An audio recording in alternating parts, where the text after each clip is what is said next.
অনেকদিন ধরেই মনটা পরোটা পরোটা করছিল, তাই বাড়িতেই বানিয়ে ফেললাম লাচ্ছা পরোটা, আর সঙ্গে ছিল ডিমের কারি। যা হোক, আজকের রেসিপি কিন্তু আমার লাচ্ছা পরোটা।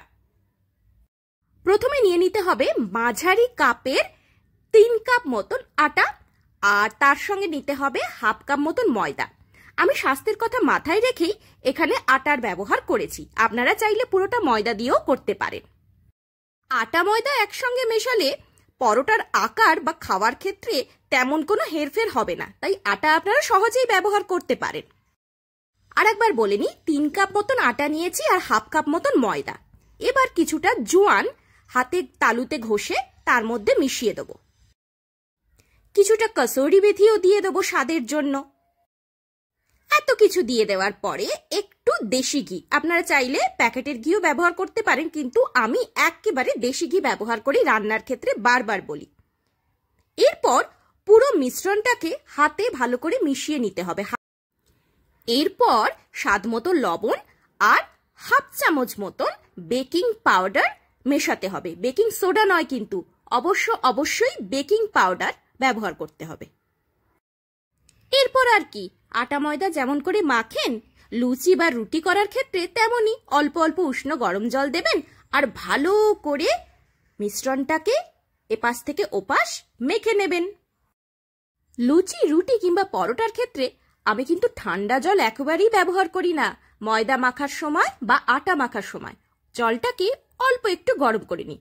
তাতে কি হয়, যে মিশ্রণটা আপনি তৈরি করছেন, যে মণ্ডটা, সেটা সামান্য একটু ফুলে ওঠে। এরপর ভেজা সুতির কাপড় দিয়ে প্রায় আধ ঘন্টা বা 1 ঘন্টা মতন আপনি পুরো মিশ্রণটাকে ঢেকে রাখবেন।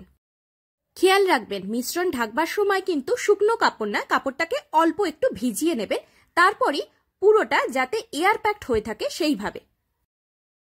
এইবার বেলার পালা। সামান্য একটু ময়দা নিয়ে তার মধ্যে প্রথমে একটা একটা করে আমরা পরোটা বেলতে শুরু করব। সেটাকে একটু ডুবিয়ে নিয়ে তারপর যতটা পারবো পাতলা করে আমরা বেলে নেব।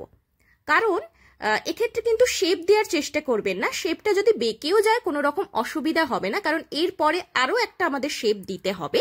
সেই কারণে যতটা সম্ভব, যতটা থিন করা যায় ততটাই ভালো, কারণ এরপরে পরোটা, লাচ্ছা পরোটার যে স্টেপগুলো হবে সেটা কিন্তু এই আপনার পাতলা বেলার ওপরেই নির্ভর করছে। সুতরাং দেখতে পাচ্ছেন, যতটা পারা যায় ততটা পাতলা করে, একদম সরু সরু হবে, খুব পাতলা হবে, থিন হবে, সেইভাবে আপনারা গোল করার চেষ্টা করবেন না। আবারও বলছি, গোল করার এই সময় চেষ্টা করবেন না, ভালো করে চেপে চেপে পুরোটা যতটা ফেলানো যায়, যতটা পাতলা করা যায় ততটা সেইভাবে আপনারা প্রথমে বেলে নেবেন। তবে পাতলা করে বেলার চক্করে কিন্তু যাতে পরোটা ছিঁড়ে না যায়, মিশ্রণটা যাতে ছিঁড়ে না যায় সেদিকেও লক্ষ্য রাখবেন। খুব আলতো হাতেই, মানে সতর্কভাবে, আলতো হাতে বললে ভুল হবে, খুব সতর্কভাবে পুরোটা পাতলা করে বেলে নিতে হবে। তারপরে সামান্য একটু সাদা তেল বা আপনারা চাইলে ঘিও ব্যবহার করতে পারেন, সামান্য একটু ওই বেলাটার ওপরে ছড়িয়ে দিয়ে হাত দিয়ে একটু সমান করে চারিদিকে ছড়িয়ে দেবেন, যাতে কোনো জায়গায় বেশি ঘি বা কোনো জায়গায় কম ঘি এরকম না পড়ে। এরপর ওপর দিয়ে অল্প একটু ময়দা ছড়িয়ে দিতে হবে। প্রথমে কিন্তু বেলার পরে তেল বা ঘি দিয়ে দিতে হবে, তারপর সামান্য চিমটে করে করে আঙুল দিয়ে দিয়ে অল্প অল্প করে ময়দা ছড়িয়ে দেবেন। এক গাদা ময়দা দেবেন না, বেশি ময়দা দিলে কিন্তু সেগুলো খেতে মুখের মধ্যে পড়বে, খুব খারাপ লাগবে। সেজন্য খুব অল্প হালকা হাতে, যেরকম করে তরকারি করার সময় আপনারা নুন দিয়ে থাকেন সেই রকম ভাবেই ময়দাগুলোকে ছড়িয়ে দিতে হবে। এরপরে ছুরি দিয়ে দিয়ে সোজাসুজি ভাবে বা আড়াআড়ি ভাবে, যেভাবে সুবিধা হোক, আপনারা যেটা বেলেছেন সেটাকে কেটে নেবেন।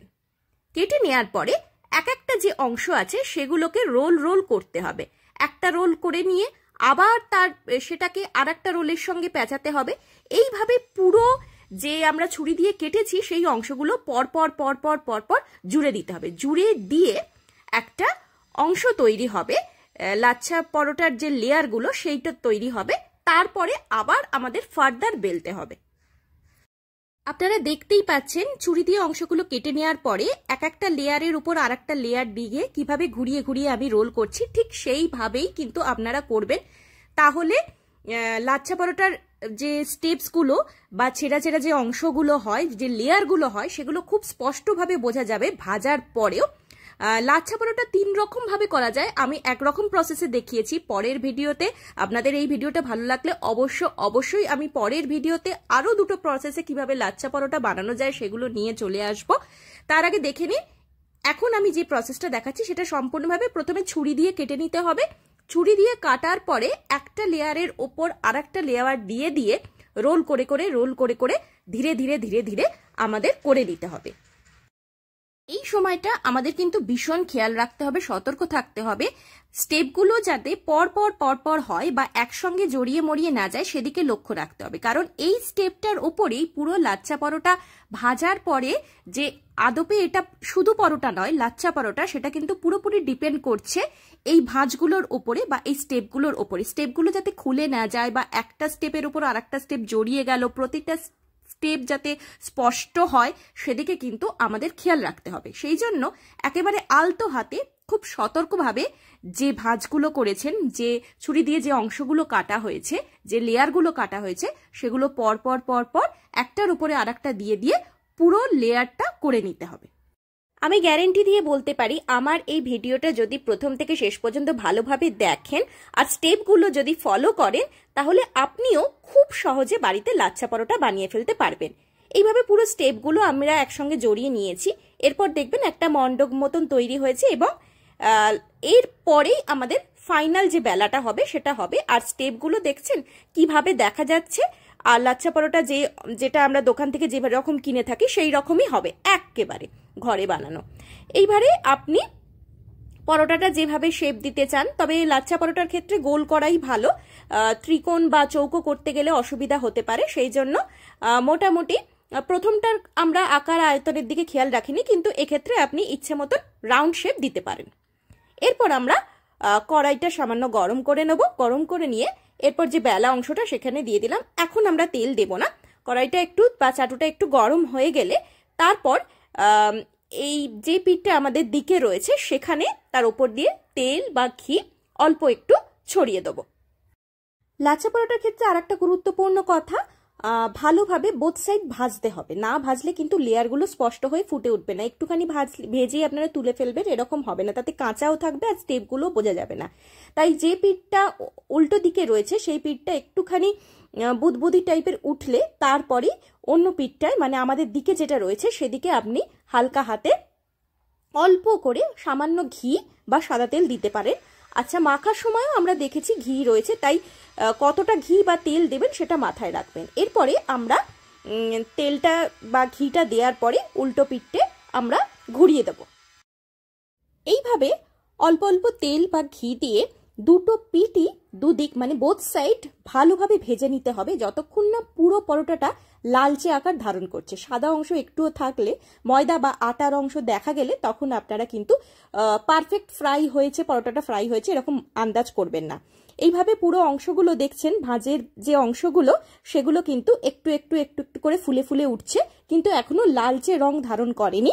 সেই কারণে আমরা দুটো সাইড পরিমাণ মতন তেল বা ঘি দিয়ে একেবারে চিপচিপে না, সামান্য অল্প অল্প ছড়িয়ে ছড়িয়ে দেবেন ওপর থেকে, যেটা বুঝবেন সেটা ফ্রাই করতে করতে বোঝা যাবে। এরকম ভাবে দুটো সাইডে বোথ সাইডে ভালো করে ভাজা হবে, লালচে হবে, তখনই আপনাদের বুঝতে হবে যে আপনার লাচ্ছা পরোটা একেবারে রেডি। প্রায় 1.5 থেকে 2 মিনিট হওয়ার আগেই আপনারা একটা লালচে বা ব্রাউনিশ ভাব পাবেন। দেখতে পাচ্ছেন কিরকম লালচে বা ব্রাউনিশ হয়ে এসছে নিচের দিকটা। এইভাবে পুরো পরোটাটা যখন লালচে বা ব্রাউনিশ হয়ে আসবে, আর আঁচটা, হ্যাঁ এই সময় কিন্তু মাথায় রাখবেন আঁচটা কিন্তু খুব হাই করবেন না, মিডিয়াম রাখবেন, লো করবেন না। লো করলে কিন্তু পরোটার মধ্যে কাঁচা ভাব থেকে যেতে পারে, সেই জন্য আঁচটাকে মিডিয়াম রাখবেন। মিডিয়াম রেখে বোথ সাইড ভালো করে ব্রাউনিশ বা লালচে করে নেবেন।